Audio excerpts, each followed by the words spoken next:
Caros irmãos e irmãs, paz e bem, estamos iniciando a quinta semana da Quaresma, hoje é segunda-feira. O Evangelho para hoje é João, capítulo 8, versículos de 1 a 11. Naquele tempo, Jesus foi para o Monte das Oliveiras de madrugada, voltou de novo ao templo. Todo o povo se reuniu em volta dele, sentando-se, começou a ensiná-los. Entretanto, os mestres da lei e os fariseus trouxeram uma mulher surpreendida em adultério. Levando-a para o meio deles, disseram a Jesus: Mestre, esta mulher foi surpreendida em flagrante adultério. Moisés, na lei, mandou apedrejar tais mulheres. Tu o que dizes? Perguntavam isso para experimentar Jesus e para terem motivo de o acusar. Mas Jesus, inclinando-se, começou a escrever com o dedo no chão. Como persistissem em interrogá-lo, Jesus ergueu-se e disse: Quem dentre vós não tiver pecado, seja o primeiro a atirar-lhe uma pedra. E, tornando a inclinar-se, continuou a escrever no chão. E eles, ouvindo o que Jesus falou, foram saindo um, a começar pelos mais velhos. E Jesus ficou sozinho com a mulher que estava lá no meio, em pé. Então Jesus se levantou e disse: Mulher, onde estão eles? Ninguém te condenou? Ela respondeu: Ninguém, Senhor. Então Jesus lhe disse: Eu também não te condeno. Podes ir e de agora em diante não peques mais. Palavra da salvação, glória a vós, Senhor. O Evangelho de hoje começa mostrando a autoridade de Jesus de ensinar. Ele está sentado como mestre ensinando. Está diante de pessoas que entendem a lei, de mestres da lei, de fariseus, que entendem da lei também. Eles lhe trazem uma mulher que é surpreendida em adultério. A lei era muito rígida. O povo de Israel deveria ser um povo santo, que pela sua santidade deveria se distinguir de todos os outros e devia ser um povo separado. Santo significa separado. Não imiteis, diz Levítico 18, capítulo 3, não imiteis as práticas do Egito, onde morastes, não imiteis as ações praticadas em Canaã. Quer dizer, tu deves ser diferente, Israel. E os textos de Levítico 20, capítulo 20, versículos 10 seguintes, falam sobre essa vida sexual, a moral sexual dos antigos. E fala coisas muito fortes, você pode ir lá olhar, né? Ter relações sexuais com um animal, com uma pessoa do mesmo sexo, com o pai ou com a mãe, com a mulher do próximo, com o marido de outra mulher. Todas essas coisas são altamente condenadas. É o próprio Deus que pronuncia a condenação com relação ao adultério. Deuteronômio 22, 22. Se um homem for apanhado dormindo com uma mulher casada, ambos serão mortos, o homem que se juntou com a mulher e a mulher. Assim extirparás o mal do teu meio. João não fala sobre o homem, se foi morto ou o que aconteceu com esse homem, né? Mas fala do olhar misericordioso de Deus. Diz que Jesus baixou os olhos, quer dizer, tirou o olhar da mulher.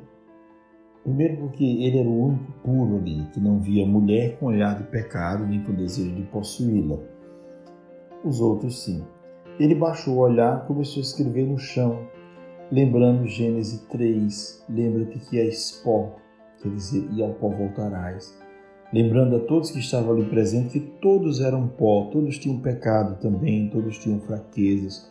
Talvez não aquela fraqueza, mas outras fraquezas.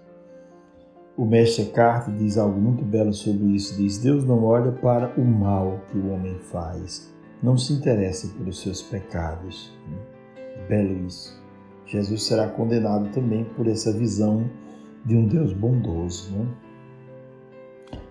Jesus não olha para o mal do homem, não olha o homem do passado para o presente, mas do presente para o futuro. Enxerga o homem segundo as possibilidades de ser bom e não segundo ou de acordo com aquilo que o homem já fez de errado, né? Muito bem. Deus sabe que aquela mulher é infeliz, é uma mulher infeliz. Se ela cometeu adultério é porque ela não era feliz no matrimônio. Então ela é infeliz. Ela precisa muito mais de ajuda. os antigos diziam que era preciso extirpar o pecado. É interessante o texto. Tem um texto antigo que diz assim: farás desaparecer o mal do meio de ti. Farás desaparecer a falta, o pecado e os pecadores do meio de ti. É muito forte isso. Conduzireis os impuros às portas da cidade e os apedrejareis até que morram. Jesus não concorda com este tipo de modo de pensar dos antigos, né? Ele não é favorável ao adultério, mas também ele não imagina que se pode corrigir um pecado com outro, porque existe também uma lei que proíbe matar, não matarás. Então, como se pode corrigir um pecado com outro maior agora? Jesus sabe disso, sabe também que a mulher está infeliz, que o adultério é um grande engano, é um casamento que não está bem, né? Depois, em Jesus há algo de especial. Ele tem um olhar de criança. Tudo é puro para aquele que é puro, dirá o apóstolo Paulo. Tudo é sujo para aquele que tem um coração viciado. Então, olhar as pessoas a partir da bondade de Deus, da misericórdia de Deus. E aqui tem um pensamento muito interessante de um teólogo que diz assim, fala sobre o matrimônio, né? E diz quantas pessoas vivem e parecem bem casadas, mas no seu pensamento adulteram o tempo inteiro. Bom, no deserto da sua vida conjugal, ela tinha acreditado em uma outra possibilidade e por isso ela traiu o marido. Jesus sabe que o casamento é sagrado, é até que a morte os separe. O que Deus uniu, o homem não pode separar.